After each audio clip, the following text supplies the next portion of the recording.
जय श्री राम। मार्कंडे पुराण की जय। वत्स प्री के द्वारा कुजरम्ब का वध तथा उसका मुदावती के साथ विवाह। मार्कंडे जी कहते हैं, इस पृथ्वी पर विदुरथ नाम के एक राजा हो चुके हैं। उनकी कीर्ति बहुत दूर तक फैली हुई थी। उनके दो पुत्र थे, सुनीति और सुमति। एक दिन राजा विदुरथ शिकार खेलने के लिए वन में गए। वहां उन्हें एक विशाल गड्ढा दिखाई दिया जो पृथ्वी का मुख सा प्रतीत होता था। उसे देखकर राजा ने सोचा, यह भयंकर गर्त क्या है। मालूम होता है पाताल तक जाने वाली गुफा है, पृथ्वी का साधारण गर्त नहीं। देखने में भी पुराना नहीं जान पड़ता। उस निर्जन वन में इस प्रकार सोचते विचारते हुए राजा ने वहां सुव्रत नाम के तपस्वी ब्राह्मण को आते देखा और निकट आने पर उनसे पूछा, यह क्या है। यह गर्त बहुत ही गहरा है, इसमें पृथ्वी का भीतरी भाग दिखाई दे रहा है। ऋषि ने कहा, राजन, क्या आप इसे नहीं जानते। इस पृथ्वी पर जो कुछ भी है वह सब राजा को जानना चाहिए। रसातल में एक महापराक्रमी भयंकर दानव निवास करता है। वह पृथ्वी को जमरीभृत छिद्र युक्त कर देता है, इसलिए उसे कुभ्रम्ब कहते हैं। नरेश्वर, वह पृथ्वी पर अथवा स्वर्ग में जो कुछ करता है उसकी जानकारी आप क्यों नहीं रखते। पूर्व काल में विश्वकर्मा ने जिसका निर्माण किया था वह सुनंद नाम का मुसल उस दुष्टात्मा ने हड़प लिया। उसी ने युद्ध में वह शत्रुओं का संहार करता है।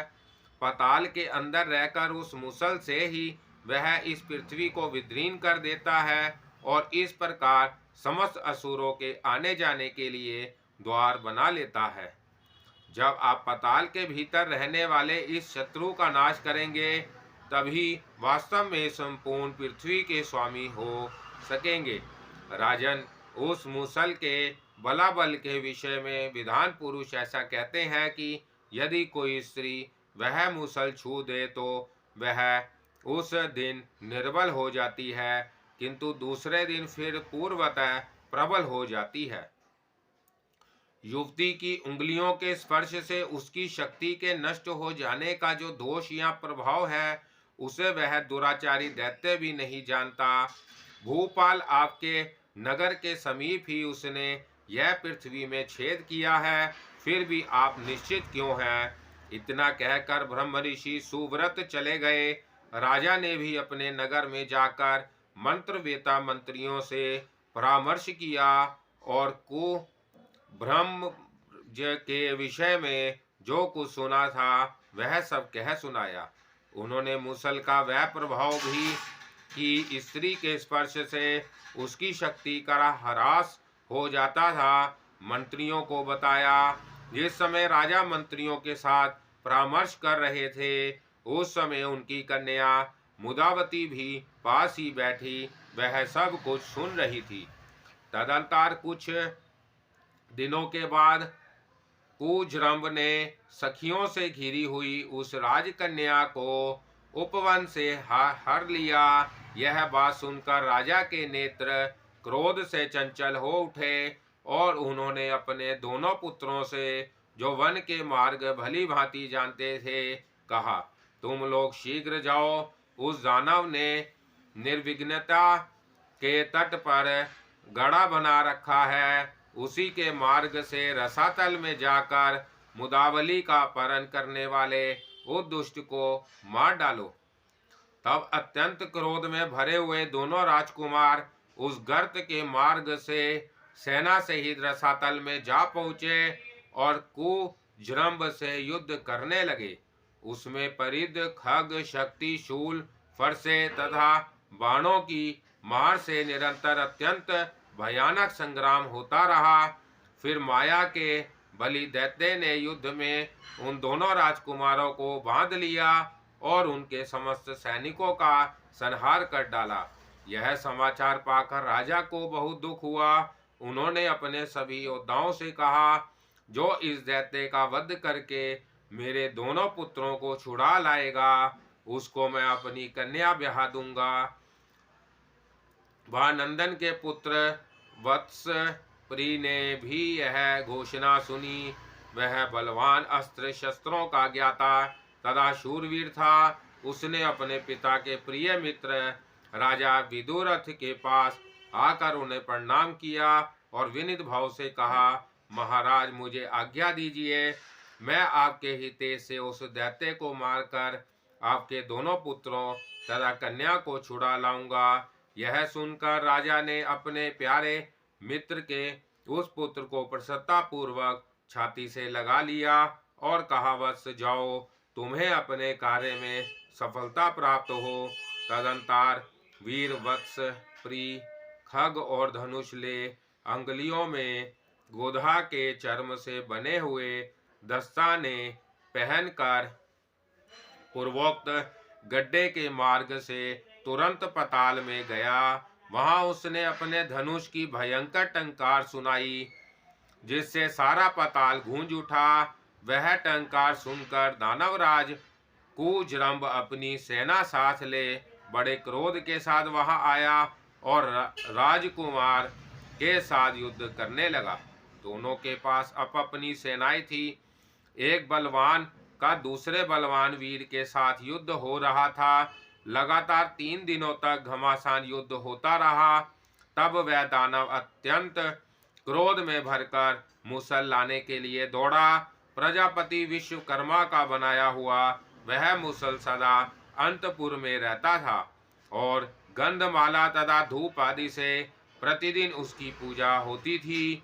राजकुमारी मुदावलीवती उस मुसल के प्रभाव को जानती थी, अतः उसने अत्यंत नम्रता से मस्तक झुकाकर उस श्रेष्ठ मुसल का स्पर्श किया। वह महान दैत्य जब तक उस मुसल को हाथ में ले तब तक ही उसने नमस्कार के बहाने अनेक बार उसका स्पर्श कर लिया। फिर उस दैत्य राज ने युद्ध भूमि में जाकर मुसल से युद्ध आरंभ किया, किंतु उसके शत्रुओं पर मुसल के प्रहार व्यर्थ सिद्ध होने लगे। उस दिव्य अस्त्र के निर्बल पड़ जाने पर दैत्य ने दूसरे अस्त्र शस्त्रों द्वारा शत्रु का सामना किया। राजकुमार ने उसे रथहीन कर दिया। तब वह ढाल तलवार लेकर उसकी ओर दौड़ा। उसे क्रोध में भरकर वेग से आते देख राजकुमार ने कालंगनी के समान प्रज्वलित आग्रह अस्त्र से उस पर प्रहार किया। उससे दैत्य की छाती में गहरी चोट पहुंची और उसके प्राण पखेरु उड़ गए। उसके मारे जाने पर रसातल निवासी बड़े बड़े नागों ने महान उत्सव मनाया। राजकुमार पर फूलों की वर्षा होने लगी। गंधर्वराज गाने लगे और देवताओं के बाजे बज उठे। राजकुमार वत्सप्री ने उस दैत्य को मारकर राजा विदुरथ के दोनों पुत्रों तथा कृशांगी कन्या मुदावती को भी बंधन से मुक्त किया। कुजरंभ के मारे जाने पर नागों के अधिपति शेष संज्ञा भगवान अंततः ने उस मुसल को ले लिया। मुदावली ने सुनंद नामक मुसल के गुण को जानकर उसका बारंबार स्पर्श किया था, इसलिए नागराज अंत ने उसका नाम सुनंदा रख दिया। तत्पश्चात राजकुमार ने भाइयों सहित उस कन्या को शीघ्र ही पिता के पास पहुंचाया और प्रणाम करके कहा, तात आपकी आज्ञा के अनुसार मैं आपके दोनों पुत्रों और इस मुदावती को भी छुड़ा लाया। अब मुझसे और भी जो कार्य लेना हो उसके लिए आज्ञा कीजिए। इस पर महाराज विदुरथ के मन में बड़ी प्रसन्नता हुई। वह उच्च स्वर से बोले, बेटा बेटा, तूने बहुत अच्छा किया, बहुत अच्छा किया। आज देवताओं ने 3 कारणों से मेरा सम्मान बढ़ाया है। एक तो तुम जामाता के रूप में मुझे प्राप्त हुए, दूसरे मेरा शत्रु मारा गया तथा तीसरे मेरी संतानें कुशल पूर्वक लौट आई। अतः आज शुभ मुहूर्त में तुम मेरी इस कन्या का पानी ग्रहण करो। यो कहकर राजा ने उन दोनों का विधि पूर्वक विवाह कर दिया। नवयुवक वत्सप्रिय मुदावती के साथ रमणीय प्रदेशों तथा महलों में विहार करने लगा। कुछ काल के बाद उसके वृद्ध पिता भानंद वन में चले गए और वत्सप्रिय राजा हुआ। उसने सदा ही प्रजा का धर्मपूर्वक पालन करते हुए अनेक यज्ञ किए। वह प्रजा को पुत्र की भांति मानकर उसकी रक्षा करता था। उसके राज्य में वर्ण संकर संतान की उत्पत्ति नहीं हुई। कभी किसी को लुटेरे सर्पों तथा दुष्टों का भय नहीं हुआ। इसके शासन काल में किसी प्रकार के उत्पात का भी भय नहीं था। जय श्री राम। मार्कंडेय पुराण की जय। राजा खनित्र की कथा मार्कंडेय जी कहते हैं, सुनंदा के गर्भ से वत्सप्रिय के 12 पुत्र हुए, जिनके नाम इस प्रकार है: प्रांशु, प्रवीर, शूर, सुचक्र, विक्रम, क्रम, बलि, बलाक, चंड, प्रचंड, सुविक्रम और स्वरूप। ये सभी महाभाग संग्राम विजयी थे। इनमें महापराक्रमी प्राशु ज्येष्ठ थे, अतः वह ही राजा हुए। शेष भाई सेवक की भांति उनकी आज्ञा के अधीन रहते थे। उनके यज्ञ में इतना धन दान दिया गया कि ब्राह्मणों तथा विम्र वर्ण के लोगों ने भी राशि राशि द्रव्य छोड़ दिया। अधिक होने के कारण साथ ना ले जा सके, वह सभी द्रव्य पृथ्वी पर पड़ा रह गया, जिससे इस पृथ्वी का वसुंधरा धन धारण करने वाली नाम सर्वथा हुआ। वह प्रजा का ओरस पुत्रों की भांति पालन करते थे। उनके खजाने में जो धन एकत्रित होता था, उसके द्वारा उन्होंने जो लाखों यज्ञ संपन्न किए, उनकी कोई संख्या नहीं है। प्रांशु के पुत्र प्रजाति थे। प्रजाति के खनित्र आदि 5 पुत्र हुए। उनमें सबसे बड़े खनित्र राजा हुए। वह अपने पराक्रम के लिए विख्यात थे। खनित्र बड़े ही शांत, सत्यवादी, शूरवीर, समस्त प्राणियों के हित में लगे रहने वाले, सब धर्मपरायण, वृद्ध पुरुषों के सेवक, अनेक शास्त्रों के विधान, वक्ता, विनयशील, अस्त्र शस्त्रों के ज्ञाता, डींग ना हाँकने वाले और सब लोगों के प्रिय थे।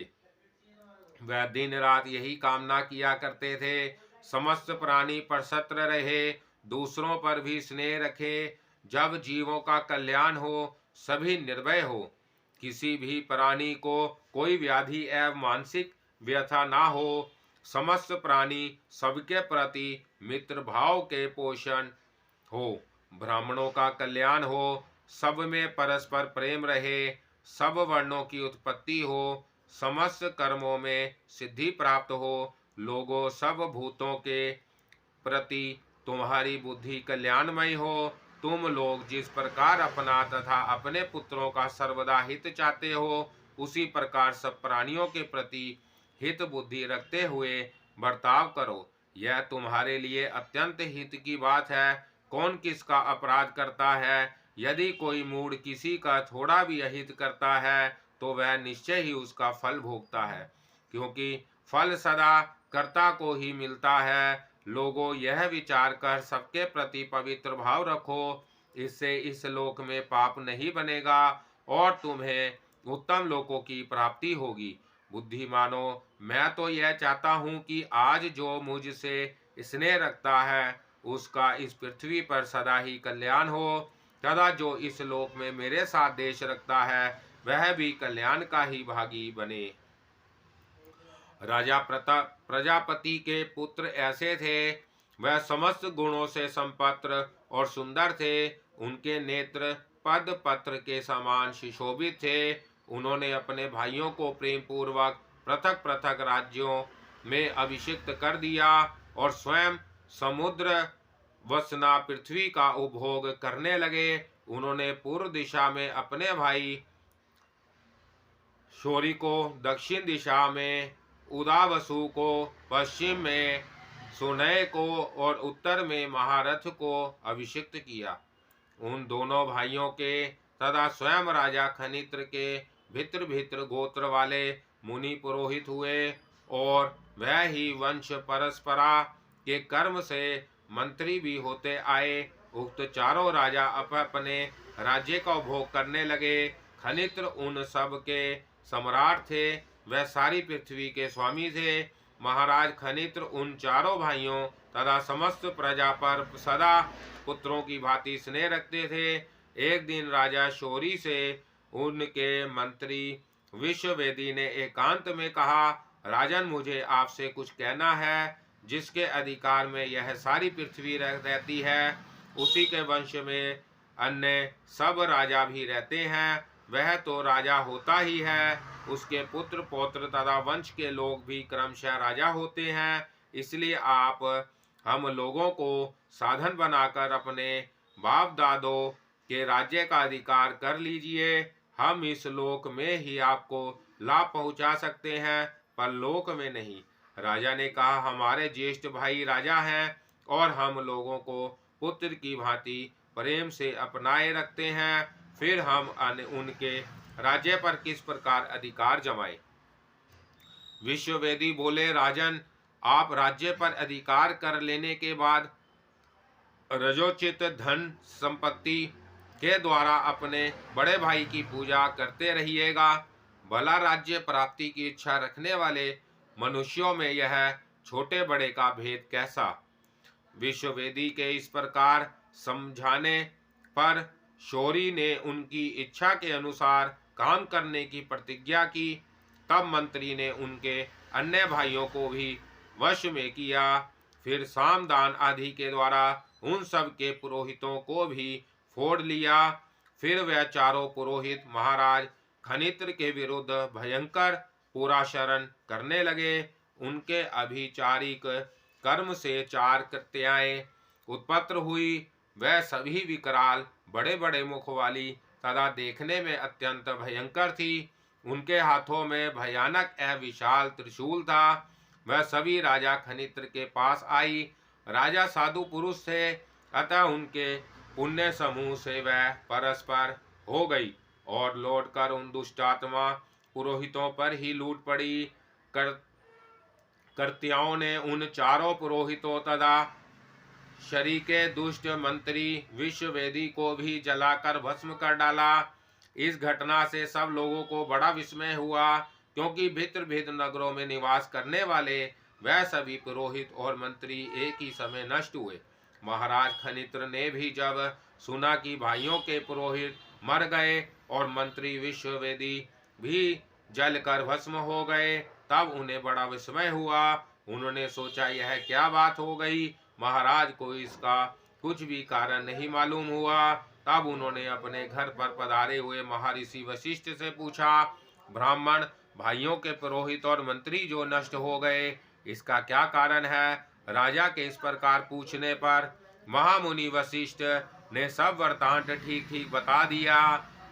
शौरी के मंत्री ने जो भाइयों में भेद डालने वाली बात कही थी और शौरी ने जो उत्तर दिया था, पुरोहितों ने जो अभिचार कर्म किया तथा जिस कारण उनकी मृत्यु हुई, वह सब बातें महर्षि ने निवेदन की।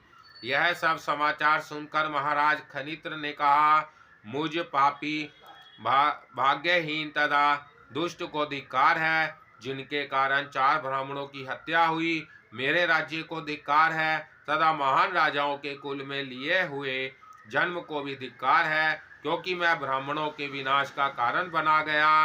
वह पुरोहित तो अपने स्वामी मेरे भाइयों का कार्य कर रहे थे, उस दशा में उनकी मृत्यु हुई है। अतः दुष्ट वह नहीं है, मैं ही दुष्ट हूँ, क्योंकि मैं ही उनके नाश का कारण बना हूँ।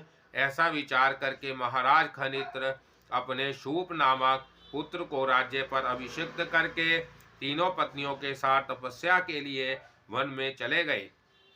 वह वानप्रस्थ के नियमों के ज्ञाता थे, अतः वन में जाकर उन्होंने 350 वर्षों तक घोर तपस्या की। तपस्या से शरीर को दुर्बल करके समस्त इंद्रियों को रोककर वनवासी नरेश ने अपने प्राण त्याग दिए।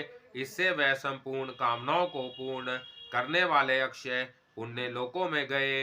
उनकी तीनों पत्नियां भी उन्हीं के साथ प्राण त्याग कर उन्हीं लोकों में गई। राजा खनित्र का यह चरित्र सुनने और पढ़ने पर मनुष्यों के पाप का नष्ट करने वाला है। अब शूप का वृतांत सुनो। जय श्री राम। मार्कंडे पुराण की जय। दृष्ट पुत्र नाभाग का चरित्र।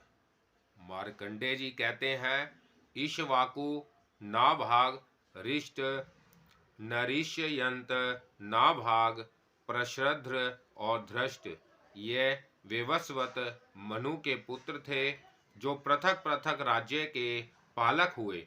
इन सब की कीर्ति बहुत दूर तक फैली हुई थी और वह सभी शास्त्र विधा तथा शास्त्र विधा में भी पारंगत थे। विधानों में श्रेष्ठ मनु ने एक श्रेष्ठ पुत्र प्राप्त करने की इच्छा से मित्रा वरुण नामक यज्ञ किया। उसमें होता के दोष से विपरीत आहुति पड़ने के कारण पुत्र ना होकर इला नाम की सुंदरी कन्या उत्पन्न हुई। कन्या उत्पन्न हुई देख मनु ने मित्र और वरुण का स्तवन किया तथा इस प्रकार कहा, देववरो, मैंने इस उद्देश्य से यज्ञ किया था कि आप दोनों की कृपा से मुझे एक विशिष्ट पुत्र की प्राप्ति हो, किंतु यज्ञ संपन्न होने पर कन्या का जन्म हुआ। यदि आप दोनों पर सत्र है और मुझे वर देना चाहते हैं तो मेरी यह कन्या ही आप दोनों के प्रसाद से अत्यंत गुणवान पुत्र हो जाए। उन दोनों देवताओं ने तथास्तु कहा, जिससे वही कन्या इला तत्काल ही सुध्रुमन नामक पुत्र के रूप में परिवर्तित हो गई।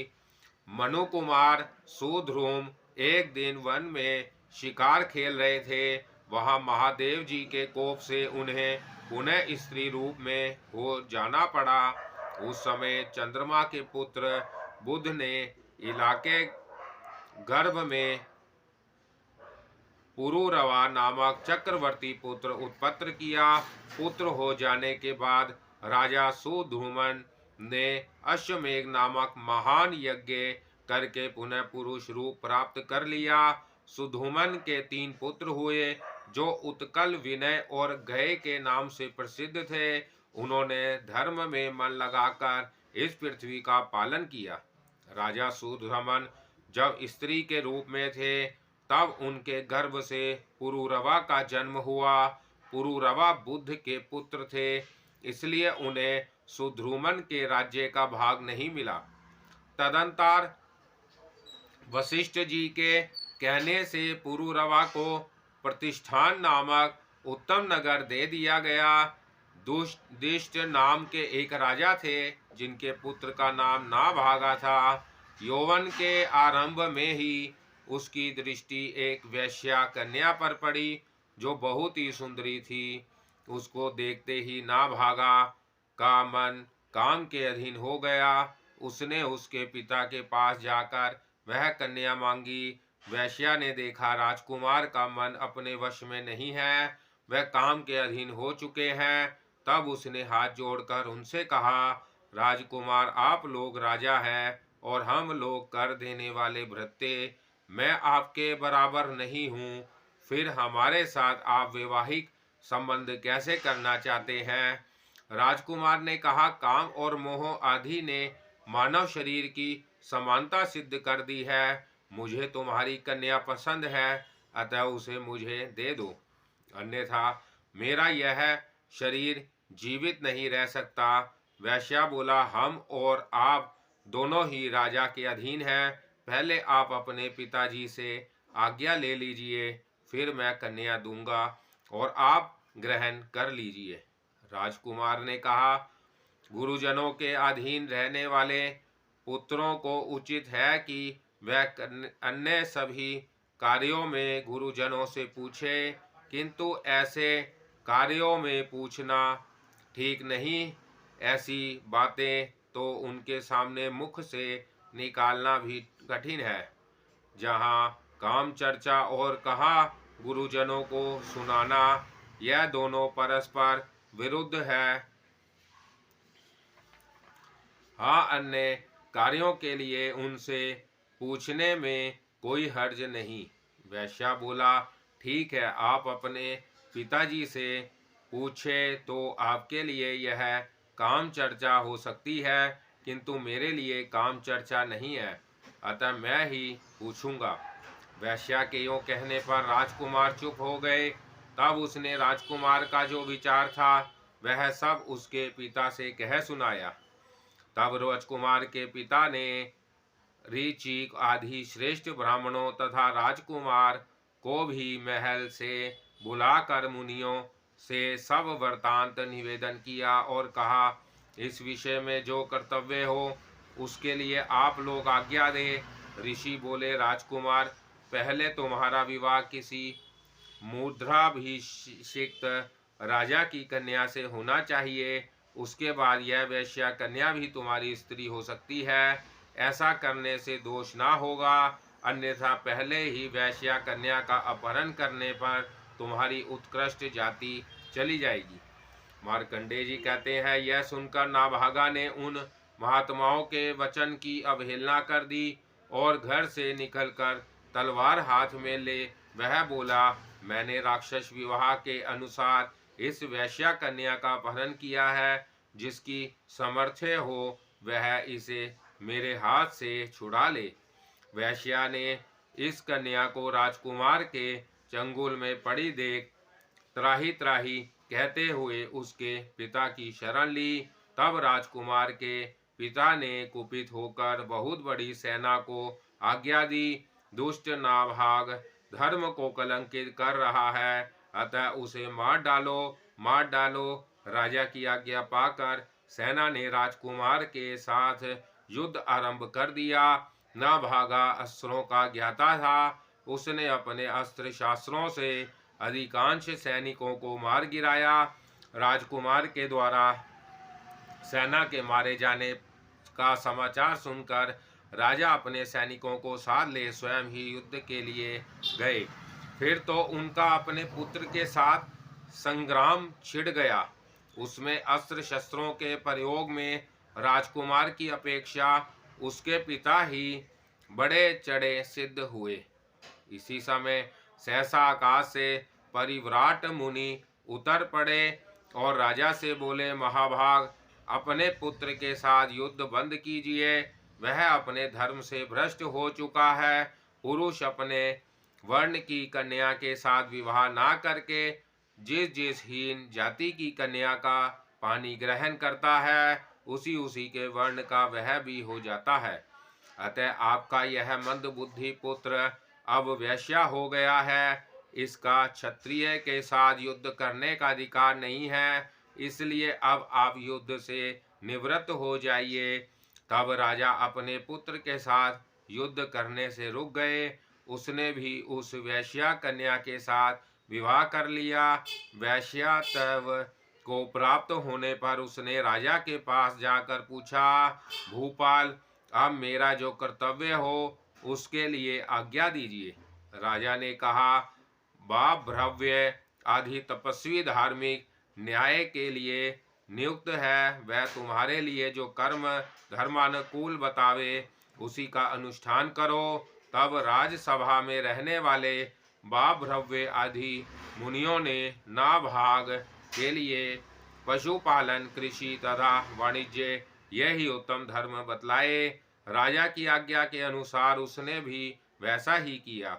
नाभाग के उस वैश्या कन्या से एक पुत्र हुआ जिसका नाम भानंद था।